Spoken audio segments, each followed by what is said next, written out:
You're listening to Radio Multiverse. Ladies and gentlemen, today I, Ramsey, would like to talk about a subject very dear to my heart. The Book of Dumb Tables, number 1 and number 2 from Hex Games.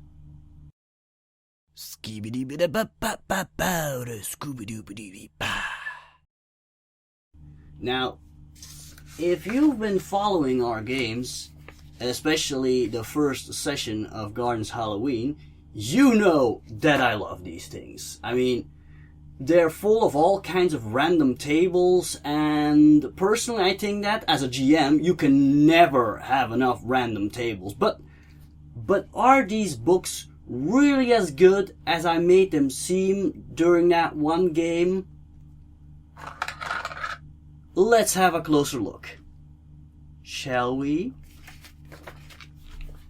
Beginning with the Book of Random Tables numero uno. To start off, a little nitpick. This is a clear case of false advertisement, because this is not a book. Just look at it. It's just 21 pages long, and that includes the cover and the final page, which is basically just an ad for other Hex Games products. So yeah, Now that I got that little thing out of my system, it's time to look at the actual book. Let's just see what dumb tables are exactly in here. And here we have the first table, a PC group concept table. And this, people, is where the product shines, coming up with a quick concept for a one-shot game. So, let's say, for instance, you're running your weekly game, and you find out that one of the players can't make it that day. So, and his character was really important to the plot. So, what do? No problem, just grab your book of random dumb tables and just quickly come up with a new game to play. So, let's say here, the PC group concept tables. There are 3 tables. First one is the PCs are, the second one is who work as, and the last one is are opposed by. So, let's try it out. So, the PCs are, I roll a 1. The PCs are regular humans. Alright, that's not a great start, but still, maybe it will come interesting. With the next table, who work as 20. Oh, I gotta roll twice using both results. Okay, that might be interesting. 14. Mercenaries. So they're regular humans or mercenaries. And a 9. They're vigilantes. They're mercenary vigilantes. So they right wrong for a price. So they're kind of like heroes for hire. Okay, we could work with that. And they're opposed by, let's see who they'll end up fighting. 15. Martial artists. So, basically the concept is your PCs are regular humans, and they're vigilante mercenaries who end up fighting evil martial artists. I don't know, maybe you can throw some ninjas in there or something. But anyway, you got a game right there. Next up, we got some name tables. Always handy to come up with, if you got like an NPC you quickly need to come up with. Always handy to have some random names at the ready. And now, there are of course a couple of tables in here that are little questionable as to where they're actually really handy in your game. Like here, for instance, we got like the random dumb Silver Age superhero name generator table. Okay. And some other things like a random color table and random lame superhero table and other things like that. That make me think like, would I ever really use this in a game? And there are some examples in here that are just tables that are just in here for like just like as a joke. So, for instance, here we go, especially the ones in the back. They're like a random Dave table, like random actors who are called Dave, random sound effects and other things like that. Like they even got a random table, so that's obviously just in there for a joke. So besides just using that for to get a quick laugh from your players, I don't know when you would ever use something like that. So yeah, that's where the Book of Random Tables starts getting a little silly.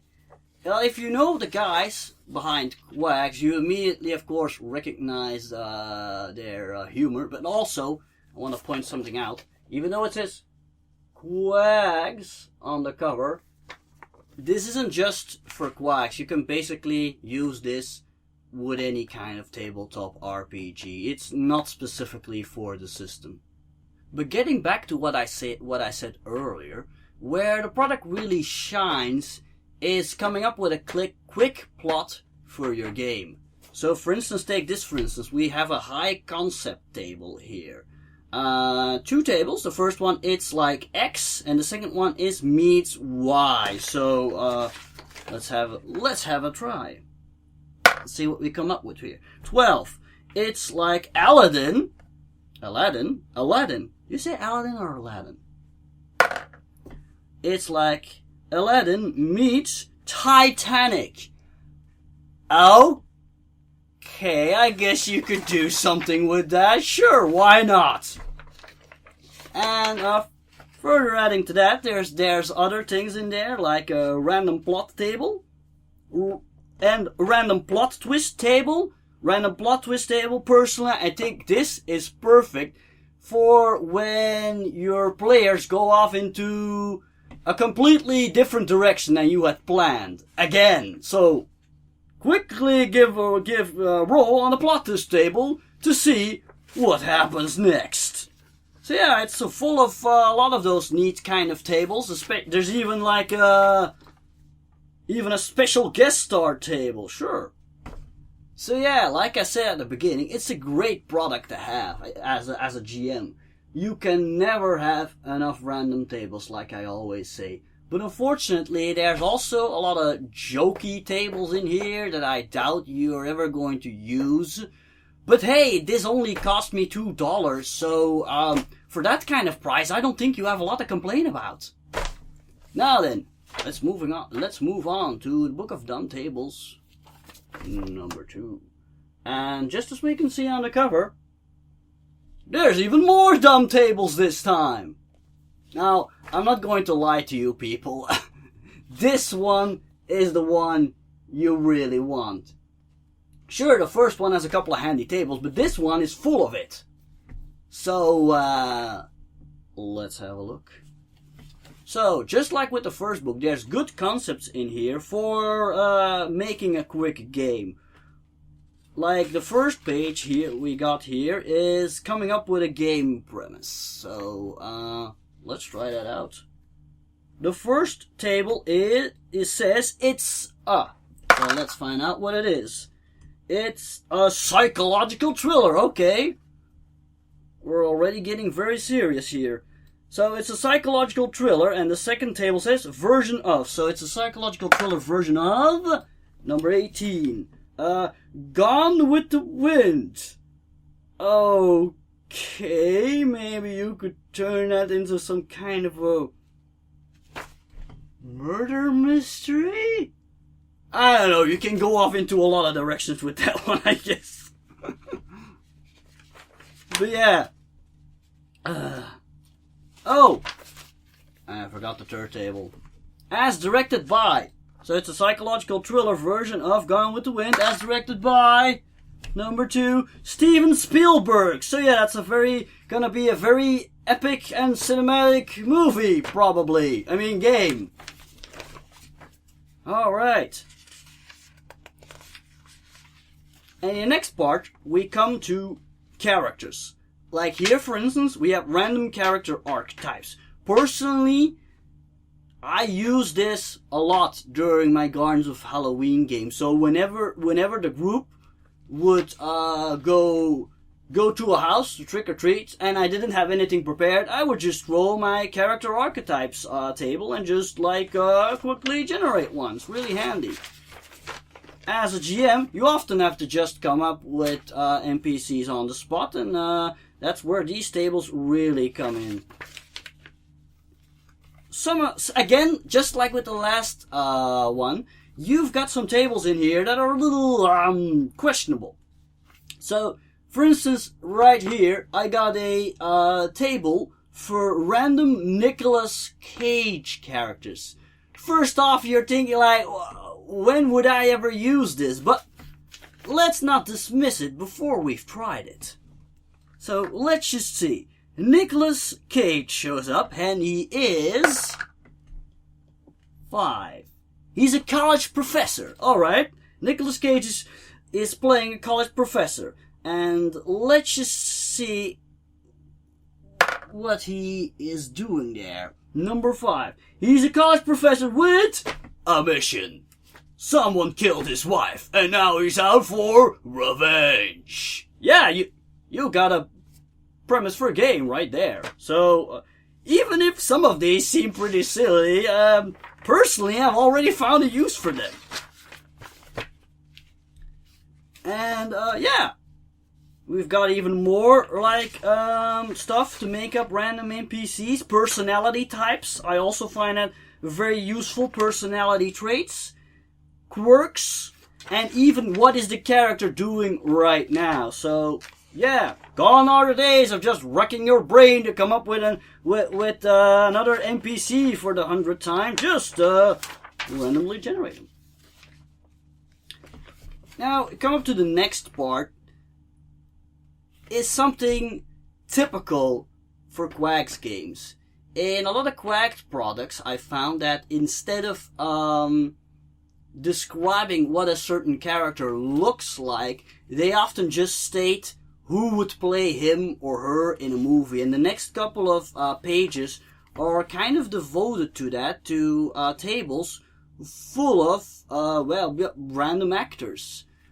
But personally, I don't find this all that useful because I'm not really that big of a movie buff, and I have to admit, I don't know who half of these people are, so, yeah.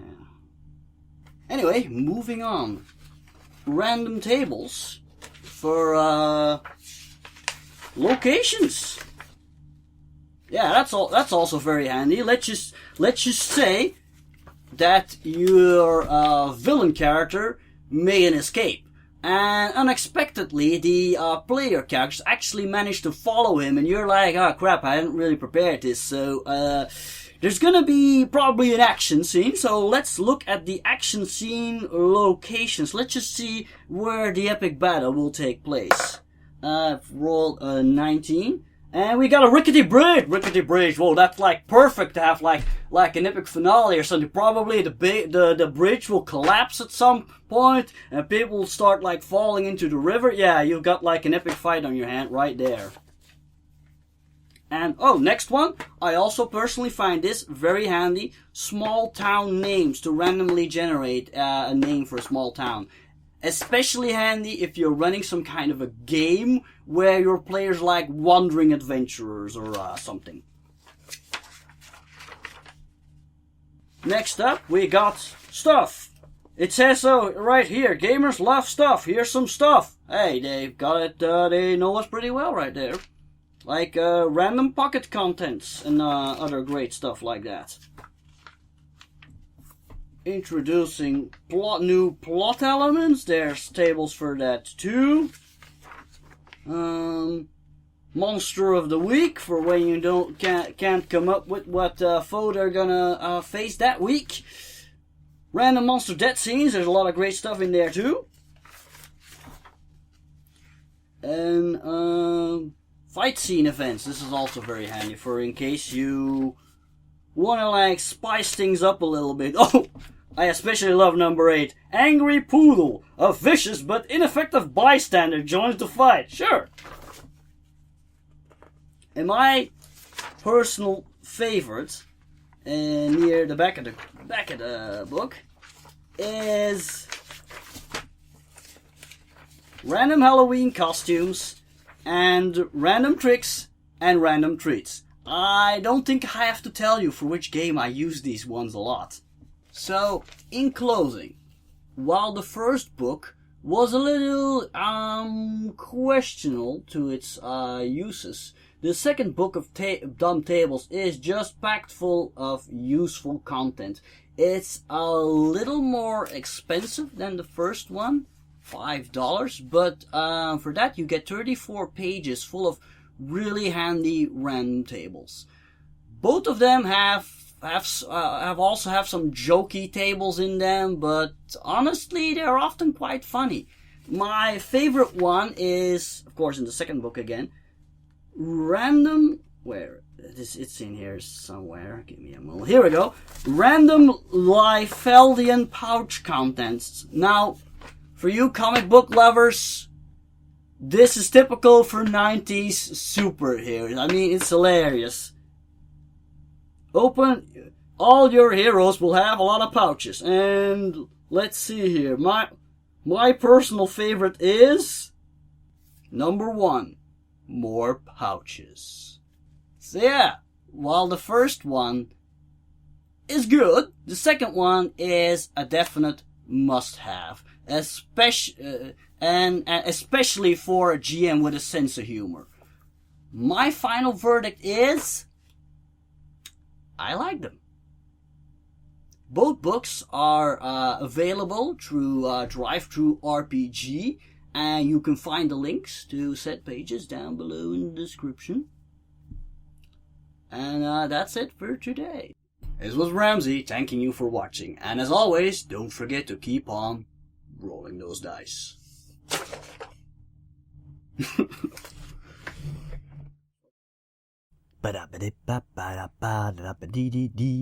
Do do do ba do ba do do do do do do do do do do rap dee da da da.